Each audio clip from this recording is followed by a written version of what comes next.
Hi, my name is Bonnie and we're going to do some chair yoga today. So chair yoga is exactly what it sounds like. It is yoga that is done in a chair. So this might be useful for you to have some movements to do on an aeroplane or whilst sitting at your desk, maybe whilst watching a movie. It's basically just a very, very gentle way of getting the whole body moving.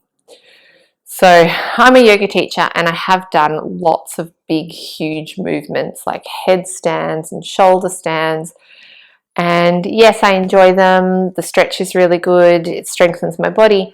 But actually, I don't enjoy them just as much as some simple joint movements. Simple joint movements make me feel heaps better. They get the blood circulating around my body and I actually walk away from it feeling invigorated and with a whole heap more energy. It's really, really simple. Basically, the way that some simple joint movements work is you choose a joint in your body. We'll start with the toes, move up to the ankles, the knees, the hips, the spine, shoulders, elbows, wrists, fingers, neck, and you move it.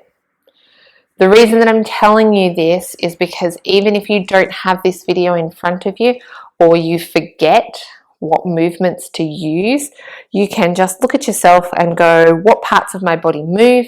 What directions can I move them? Let's give it a really good wiggle and a move. If I was doing this in kids yoga, we'd sing. So we'd go the toe bones connected to the foot bone. I'm not going to sing for you. Toe bones connected to the foot bones connected to the leg bones connected to the pelvis bone. We're not going to do that. We're just going to give it a really good move. But the other thing that is a little bit, the other thing that we need to take into consideration is the fact that it's not just let's move the joints. You know, I can do a la, la, la, la, and I won't feel as good. This is yoga. So yoga is movement with awareness. So we're not just flapping the wrists up and down. We're moving them as far in one direction as we can and then as far in the other direction as we can. And that's what is actually makes it powerful. It's not just the very simple movements of the joints of the body. It's the actual thought that goes into it, and it's the what we call range of movement. So moving it as much as you can. Last couple of things I'd like to say is that this is just designed as a rough guide for anyone who wants to do some joint movements.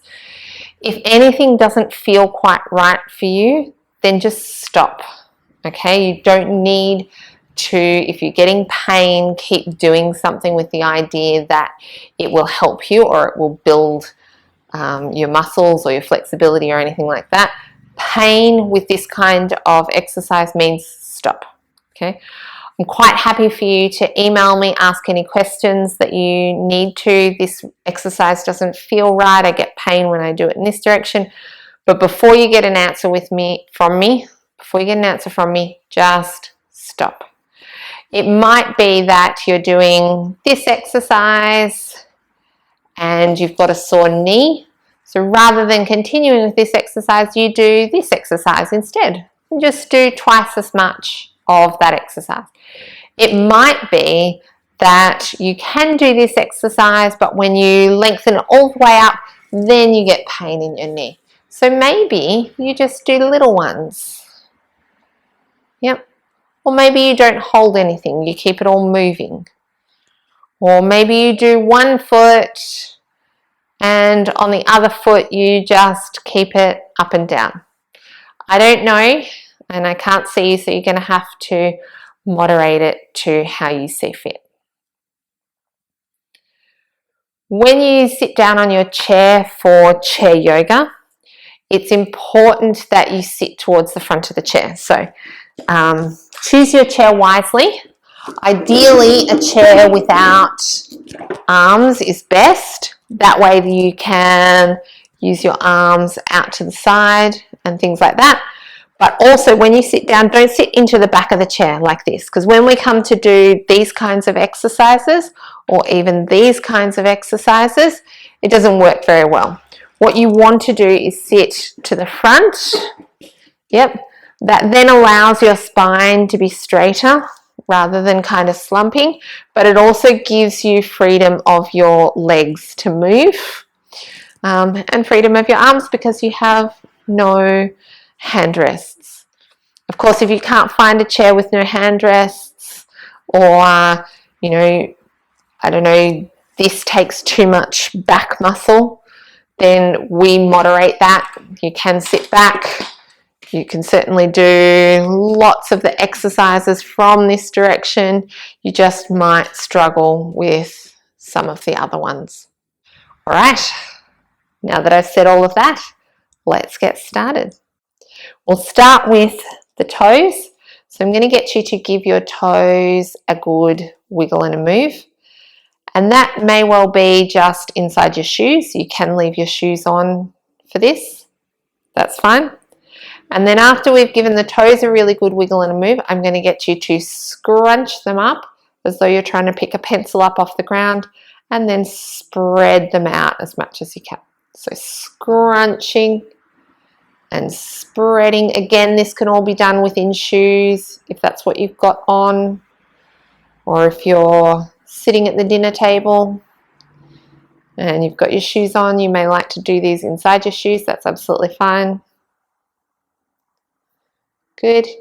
The next one is a little bit more tricky, and that is that we're going to move the big toe in towards the center of the body. So we're not going to touch the other toes. The whole sole of the foot is going to be on the ground, and you're just going to move your big toe in and relax. Big toe in and relax. Big toe in and relax. Big toe in and relax. One more. Big toe in and relax.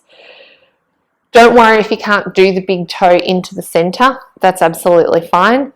Try to do it with your mind, your head, your brain. Even if you can't actually get movement through the foot, just thinking about doing it and trying to move it, eventually it will start to move. If you can move it, wonderful. That means you're less likely to have a toe that deviates out to the side, because that muscle on the inside of your foot is nice and strong. If your toe is already out to the side of the foot, then you really want to think about moving that toe back in to the center. Okay, so we'll try it on the other foot. Big toe into the center, big toe into the center, big toe into the center, big toe into the center. Yep, keep going, a couple more times. Good, that's probably the hardest one that I will ask you to do today. Probably. I can never guarantee. All right, beautiful. Next, moving on to one of the quintessential ones. There's two really, really important takeaway ones from this set of exercise. This is one of them. Coming up onto the toes and then rocking all the way back onto the heels. Up onto the toes, back onto the heels. This is particularly good because it helps with circulation. Anything that helps with circulation helps with health of the heart. Very, very good for on planes. We're in the middle of COVID, so nobody's really flying anywhere. But if you do fly anywhere, this is the one that you want to do on plane. Again, because it gets those calf lower legs moving. All right, from here, we're going to do a little bit of brain yoga. I'm going to get you to come up onto the toe of one foot and the heel of the other foot. And then swap over. Toe and heel. Swap over, toe and heel. Swap over, toe and heel. And swap over, toe and heel. Beautiful. All right, next, moving the foot up and down. Again, and this is where we really start to think about range of movement. Don't just wiggle it around and think that's good enough.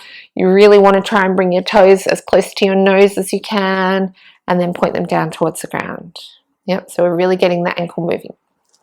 If this is an uncomfortable position for your foot, maybe just keep it on the ground. Yep. or you may even be able to put it up on the other leg. Yep. Otherwise, it's probably easiest if it's out in front. And then changing over.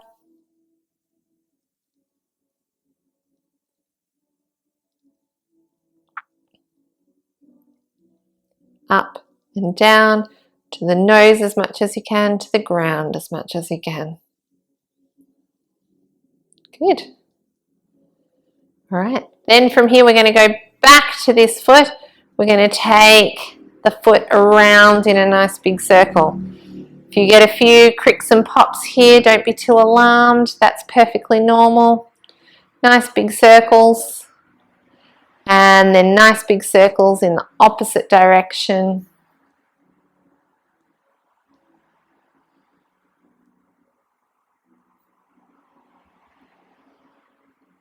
Good. And changing over. Nice big circles.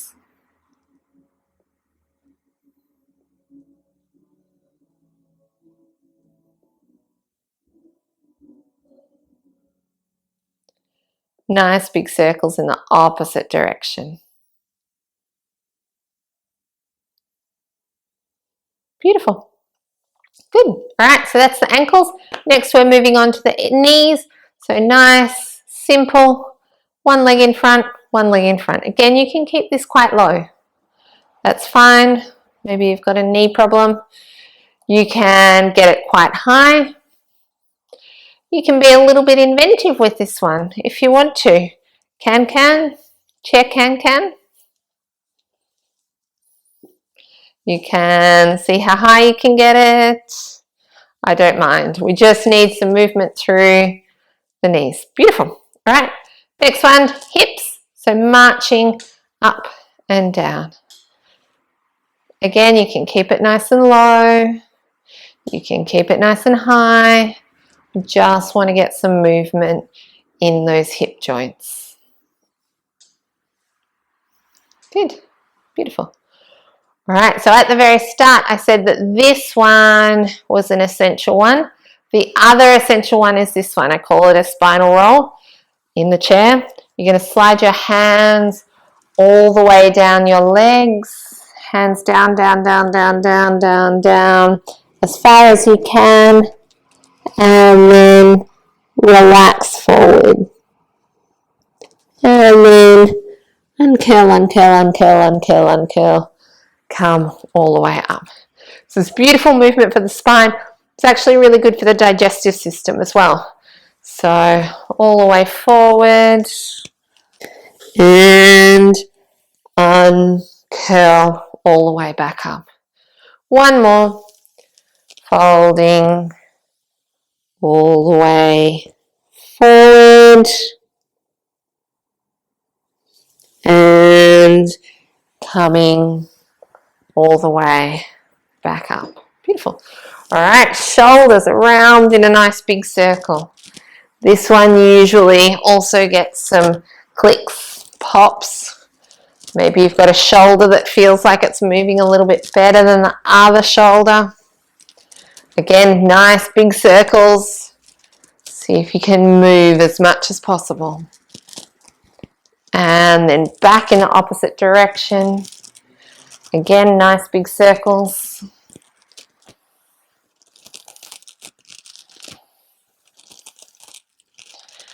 Good. Taking one shoulder back and the other shoulder back.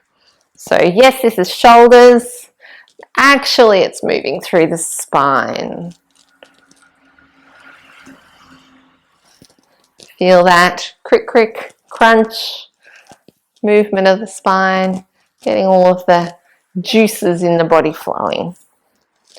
Good. And changing over, a nice big circle in the opposite direction.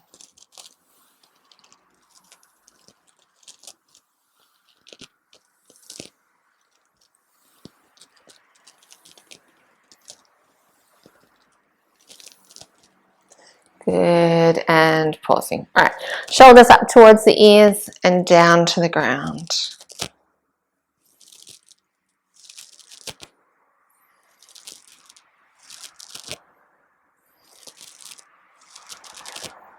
Good. Beautiful. Elbows. So elbows are usually a fairly easy one. Not many people have problems with elbows, but I like to put the elbows in there just in case we do actually have anyone that does have an elbow issue. And then hands up and down.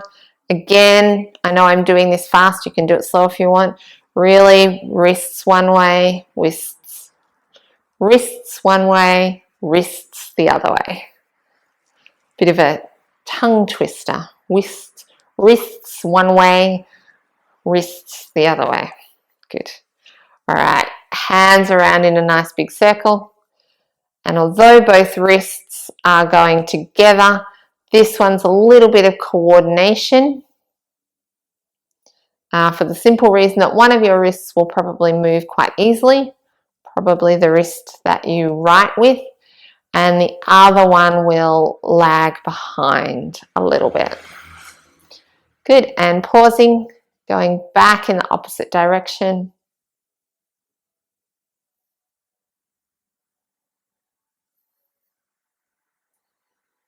Good. Beautiful. All right, scrunching the fingers up and spreading the fingers out, scrunching and spreading, scrunching and spreading. Good. We are very